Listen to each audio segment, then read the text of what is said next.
Bonjour à tous et à toutes. Une fois de plus, vous êtes sur Tanak TV, votre chaîne qui vous propose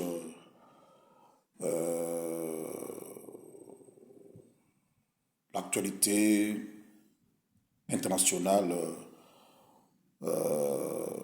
par rapport au Tanak. C'est l'un de vous. Je m'appelle Guy Kiboulou Bakouri Grand Moutou Mounene. Je fais toutes mes interventions par rapport à l'actualité internationale suivant le Tanakh, qui est l'Ancien Testament, le livre sacré des peuples juifs, dans lequel j'ai trouvé que Hachem Dieu a accouché par des manuscrits toute l'histoire de l'humanité en grande ligne, si vous voulez, dans le moindre détail, qui me permettent ces grandes lignes où le Tanakh me permet d'analyser, de critiquer, de pronostiquer sur l'ensemble des événements mondiaux dans lequel, dans ces grandes lignes, dans ces Tanakh, je trouve des perspectives, je trouve des issues, je trouve des démêlements, je trouve des péripéties de ces événements qui me rassurent et, me poussent à émettre des hypothèses, des avis qui jusque-là ne sont pas démentis. Ne sont pas démentis. Je ne dis pas que c'est une parole, comme on dit, de l'évangile, mais l'opinion publique ou les opinions publiques vont me juger par rapport à l'évolution de chaque événement qu'ils sont en train de scripter, de d'expliquer dans cette chaîne par rapport au Tanakh, comme par exemple, je peux m'expliquer sur la crise ukrainienne. Je dis, ça ne va pas s'exporter à une guerre mondiale à base du nucléaire. Donc on attend, on verra l'évolution. Vous voyez, j'ai pronostiqué l'issue de cette guerre à partir du Tanakh, qui est la sortie de crise pour la Russie, les États-Unis, l'Ukraine et d'autres puissances qui s'impliquent directement ou indirectement, ce serait de retourner aux accords de Minsk. Vous voyez, donc je, je parlais de ça. Par exemple, j'expliquais récemment le président ukrainien Zelensky aurait accusé Israël pour n'avoir pas donné des armes à l'Ukraine. Cela explique l'approche de l'Iran à la Russie dans cette crise. Moi, j'ai expliqué, c'est une déclaration politique, mais la réalité, l'Iran ne s'approche pas de la Russie par rapport à la guerre en Ukraine. Déjà, avant la guerre ukrainienne, l'Iran se rapproche de la Russie. Pas sur le plan idéologique, mais sur le plan politique. Parce que l'Iran et la Russie, la Chine, la Corée du Nord, ont un ennemi commun, les États-Unis. Vous voyez, l'Iran se rapproche de plus en plus de la Russie parce que la Russie combat indirectement dans cette guerre froide avec des guerres à procuration les États-Unis. Donc, comme je dis dans mes précédentes vidéos, l'Iran applique ces principes. L'ennemi de mon ennemi est mon ennemi, l'ami de mon ami, c'est mon ami. Mais l'Iran, dans sa philosophie, la République islamique d'Iran combat directement l'État d'Israël. Israël est un allié de poids, de taille par rapport aux États-Unis. Donc, combattre les États-Unis indirectement pour l'Iran, il combat l'Israël. Combattre Israël, c'est directement combattre les États-Unis. Donc, c'est dans cette approche beaucoup plus stratégique que l'Iran se rapproche de la Russie. Donc, ils ont le même combat, la même lutte, vous voyez, le même ennemi commun. Donc, c'est resserrent le coude pour combattre les États-Unis. Si les États-Unis tombaient pour l'Iran, donc Israël allait perdre un allié de taille et Israël pourrait tomber devant l'Iran. Donc c'est ça la stratégie iranienne. Ce n'est pas par rapport à la guerre en Ukraine. Parce que combattre l'Ukraine aujourd'hui, indirectement, c'est combattre contre les États-Unis. Vous voyez, et ça sera une défaite symbolique si la Russie arrivait à vaincre l'Ukraine. Donc, indirectement, c'est une victoire pour la Russie sur les États-Unis. Donc, si les États-Unis arrivaient à amener l'Ukraine à vaincre la Russie, c'est aussi une victoire symbolique pour les États-Unis. Donc, nous sommes dans une nouvelle phase de guerre froide, comme je dis, qui va persister, ce clivage idéologique, politique entre les démocraties populaires et les démocraties libérales. Cette bataille va perdurer jusqu'à l'avènement de la Troisième Guerre mondiale d'Armageddon. En Israël, c'est là qu'il y aura la fin des idéologies pour la judaïsation de la planète, et ainsi de suite. Donc, c'est une parenthèse, je reviendrai. Aujourd'hui, je fais un peu marche en arrière, je fais recul pour parler du Covid-19 par rapport au TANAC. Par rapport au TANAC. Vous voyez, j'ai fait des recherches par rapport au Covid au travers le TANAC. Je puis ressortir des idées qui seraient d'Hachem par rapport au Covid-19. Et c'est un sujet aussi des livres et des documentaires dont le titre serait, comme Hachem le voudrait, Covid-19,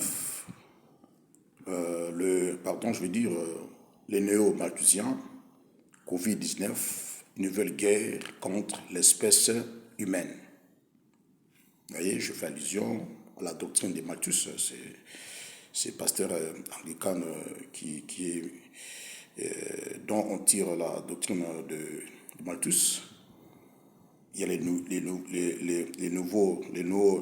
néo-malthusiens, les nouveaux malthusiens, ceux qui pensent de sa doctrine en notre temps, ils sont là. Les gens qui ont repris sa doctrine malthusienne sont là parmi nous, sont en Chine, aux États-Unis, en Europe et peu partout. Et cette pandémie de Covid serait une guerre contre l'espèce humaine, parce que jusqu'à présent, la communauté scientifique, les politiques n'ont pas pu expliquer l'origine avec des preuves tangibles de cette pandémie et sa fin. Donc, il n'y a pas eu de lumière dans cette pandémie tragique qui a fait beaucoup de morts au travers le monde. Donc, je reviens pour en expliquer par rapport au TANAC. Donc, je fais une mise en point. Je ne suis pas en train de m'en prendre à certaines personnalités. Je ne m'en prends pas. J'explique ce que le TANAC a prédit. Le monde doit passer par là. Le monde doit passer. Donc, c'est des choses par lesquelles le monde doit passer par là. Hachem en aurait programmé comme ça, et les hommes sont des exécutants jusqu'à la fin de l'histoire et l'avènement de la Pax israélienne, autrement comme j'en parle. Donc je ne m'en prends pas aux autorités chinoises ou américaines ou européennes. Non, j'explique ce que je peux découvrir, je partage et à chacun de tirer des conséquences et des leçons. Donc je ne veux pas lire ces passages dans le livre d'Apocalypse où l'ange disait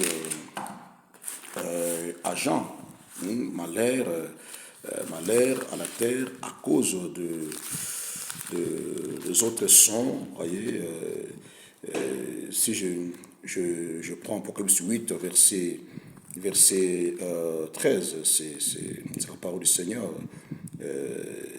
Bon, moi je suis chercheur, je mélange presque tout, le Tanakh, l'Ancien Testament et le Nouveau Testament pour éclairer les lanternes, éclairer les opinions bibliques ou l'opinion publique si vous voulez. Donc je lis Apocalypse 8, verset 13, la parole de classe ici, je regardais et j'entendis un aigle qui volait au milieu du ciel, disant d'une voix forte, malheur, malheur, malheur aux habitants de la terre à cause des autres sons de la trompette des trois anges qui vont sonner. Vous voyez, donc ce sont des malheurs qui traversent le monde traverse ce malheur, c'est Hachem qui en a conçu comme ça, ce sont des scénarios mis en scène que Hachem a conçu de sa propre souveraineté, le monde passe par là, comme je dis, pas pour la disparition de l'humanité, mais c'est une transition vers un véritable nouvel ordre mondial, qui sera la Pax Israeliano, autrement comme j'en parle, dans laquelle régnera une paix durable, éternelle, qui le veut de tout le monde. Ça sera une ère de paix, d'équilibre, de stabilité dont nous souhaitons même. Nous passons par des malheurs dont Hachem aurait proclamé dans sa propre souveraineté. Donc c'est ça que je viens expliquer, cette connaissance avec l'opinion biblique. Je ne m'en prends pas aux autorités politiques mondiales. Voilà. Donc, Covid-19, nous l'avons tous vécu, c'est vraiment macabre, c'est funeste. Tout s'est passé par rapport à cela. Il y a eu la mort de masse. La mort de masse, il y avait des morts partout, nous l'avons vécu, les conséquences et tout qu'on sort. Alors, moi, je fais des recherches par rapport à cela. Je compte publier cela très prochainement, si Hachem le veut. Voilà pourquoi j'ai toujours fait appel aux autres de m'approcher, de s'associer à moi pour faire de publications avec des documentaires et de livres au modèle standard qui vont aussi servir de manuel pour les générations futures. Ils vont lire le parcours de l'humanité jusqu'à la fin de l'histoire, comme je l'ai dit. Donc, alors je lis un texte, je fais des recherches, il y a un écrivain, c'est un homme de droit, Claude Lefort a parlé sur l'inauguration de la mort de masse. La mort de masse, selon Claude Lefort, ça a commencé avec la guerre que menait Napoléon. Dans la guerre de masse, avec les guerres napoléoniennes. Alors, nous avons eu la mort de masse dans la Deuxième Guerre mondiale. Il y a la mort de masse avec le Covid-19. Il y en a eu dans le passé avec la grippe espagnole. Dans le passé, je ne minimise pas les conséquences catastrophiques humanitaires ou humaines des autres guerres périphériques, mais nous prenons ce qui est de plus en plus exceptionnel, la mort de masse. Donc, avec le Covid, c'est aussi l'une des séquences de la mort de masse parmi tant d'autres. Donc, je lis Isaïe, parce que le Tanakh aurait parlé de la mort de masse. Moi, je dis oui, dans un langage purement théologique, mais il faut comprendre que les prophètes Isaïe, comme tant d'autres prophètes qui ont eu à voir des événements de notre temps, expliquer ce qu'ils voyaient par rapport au dialecte de leur temps, même pouvons, avec notre intelligence, notre perception des choses, moi j'ai mis en place mon propre procédé dont je parle souvent, la prophétiologie, qui me permet de compiler les prophéties bibliques avec des événements mondiaux et faire ressortir des idées cohérentes, explicatives des prophéties et d'événements mondiaux qui me permettent d'expliquer, d'analyser, de critiquer et de pronostiquer avec de péripéties, de perspectives, de perceptions, de dénouements, des soucis qui sont réels, qui sont plausibles, qui éclairent les esprits, les lanternes, les opinions publiques. Voilà, je prends Isaïe 51, verset 6, qui dit le Tanakh. Levez les yeux vers le ciel et regardez en bas sur la terre, car les cieux s'évanouiront comme une fumée, la terre tombera en lambeaux comme un vêtement. Attendez ceci, et ses habitants périront comme des mouches. Je m'arrête là. Vous voyez, le plus important, Ésaïe dit ceci, et ses habitants, les habitants de la terre, nous sommes aussi parmi les habitants de la terre, les habitants périront comme des mouches. C'est la mort de masse. Vous voyez, donc c'est difficile de compter là où il y a la mort de mouches, c'est par milliers. Vous voyez, c'est par milliers. Il y a eu beaucoup plus de morts avec la guerre menée par Napoléon. Ça inaugure la mort des masses, comme avait écrit Claude Lefort. Il y a la Première Guerre mondiale qui a aussi fait qu'il y avait eu beaucoup de morts. La Deuxième Guerre mondiale, il y a eu beaucoup de morts. Et nous avons aussi les Covid-19. Donc la pensée y était déjà inscrite dans le Tanakh. Nous sommes que dans l'accomplissement de ce que Hachem avait prédit par ses prophètes. Là, si je reviens donc dans mes développements, sur mes recherches avec la prophétiologie, donc je vois avec la terre le ciel qui vont s'évanouir et la terre qui va tomber en lambeaux. Là, je vois la crise du réchauffement planétaire, je vois le changement climatique, je vois la crise environnementale.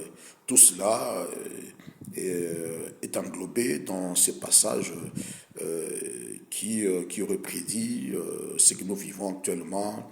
Le scientifique émet de crainte par rapport à l'avenir, par rapport au climat. Donc il y aura de plus en plus de chaleur.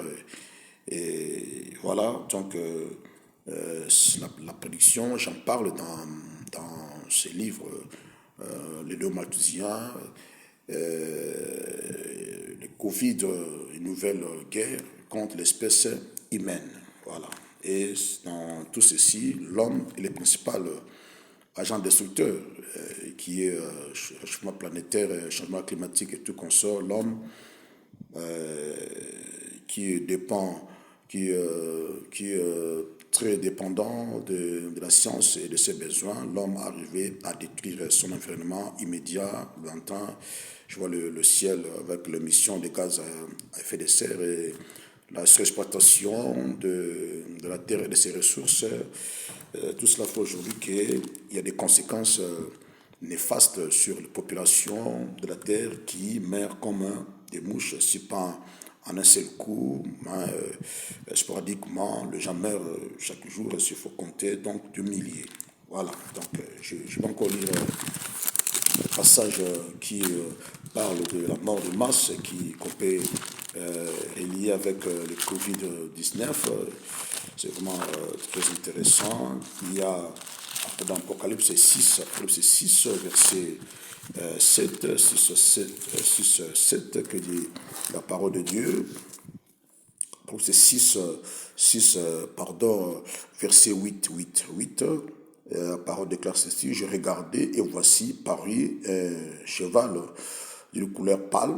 Celui qui le montait s'est nommé la mort, et le séjour des morts l'accompagnait. Le pouvoir leur fut donné sur le quart de la terre. Vous voyez, le pouvoir de la mort, c'est la mort de masse, pour faire périr les hommes par l'épée. Là, c'est là. Je peigne la course à l'armement. Les conséquences sont funestes et macabres. On dit de faire périr les hommes par l'épée. Donc le prophète, ici Jean, voulait parler de la course à l'armement, mais comme n'avait pas la nomenclature appropriée, utilise le terme de l'épée. Et on dit par la famine. Par la famine, aujourd'hui c'est la conséquence des guerres, et le schéma climatique, la famine fait périr beaucoup de gens, et on continue par la mortalité. La mortalité, vous voyez, on parlait de la mortalité, la substance qui est dans le virus de Covid, le degré de la morbidité. Donc, cela ressort dans ce verset. Et on dit par le bête sauvage. Là, je vois l'idée de la transmission du virus des animaux aux hommes. Comme par exemple, c'était des souris vers les hommes, c'était des pangolins vers les hommes, vous voyez, par le bête de la terre. Vous voyez, donc quand je vois le P, je vois l'arme. Et l'arme aujourd'hui se diversifie. Il y a même aujourd'hui l'énergie qui devient comme une arme. Vous voyez la crise énergétique en Europe. C'est une arme que la Russie utilise pour asphyxier l'Europe. On se souvient avec cette histoire de Gazprom, à l'époque avec l'Ukraine et tout consort. Cela même aurait occasionné la mort de Kadhafi en Libye. Parce que l'Europe pensait s'approvisionner tout près de l'Europe par la Libye avec le pétrole et le gaz pour pallier à la carence qui a été créée par Poutine en 2014 avec la crise énergétique en Europe, passant par l'Ukraine. Donc cela aurait servi les mobiles de l'assassinat, politique de Muammar Kadhafi.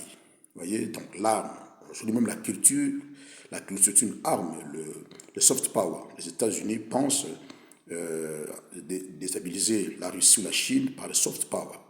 La culture américaine, le rêve américain pourrait servir, comme c'était à l'époque de la RDA, à faire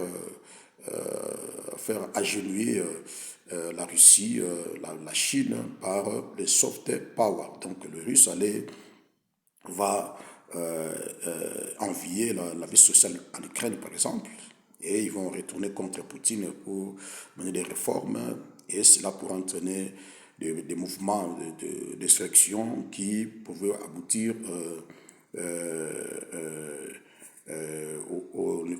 à l'anéantissement du régime poutiniste, tout comme le régime de Pékin. Donc aujourd'hui, l'arme se diversifie. Vous voyez, même comme je dis, le vaccin devient une arme contre l'espèce humaine. Même le virus, ça devient une arme contre l'espèce humaine. Vous voyez? Donc ça, j'ai développé ça par rapport à la prophétiologie. Vous voyez? Et je vais comprendre aujourd'hui, on n'a pas eu à nous éclaircir par la communauté scientifique sur la traçabilité sur le Covid-19. Vous voyez, des patients zéro. Nous n'ont pas éclairé, réellement avec des preuves médicales, scientifiques, que c'était une transmission du virus entre l'animal et l'homme. Et la théorie complotiste devient de plus en plus aujourd'hui plausible parce que la communauté scientifique ou les politiques n'ont pas prouvé le contraire. Vous voyez, n'ont pas prouvé le contraire, que ce n'était pas une arme pathologique contre l'espèce humaine. Donc, les deux hypothèses sont sur terrain, sont plausibles, parce que jusqu'à aujourd'hui, on n'a pas, on nous a pas expliqué la fin du Covid. C'est un mystère. Ça a terminé comme par miracle. Vous voyez, il y a eu des problèmes autour de vaccins. On a tout suivi. Vous voyez, c'est vraiment très important. Alors moi, je viens parler de ça par rapport au Tanakh. Donc je fais ça, c'est la première vidéo. Je vais faire encore une vidéo pour continuer et finir avec ce que sont en train de développer. Voilà, merci. À tout à l'heure.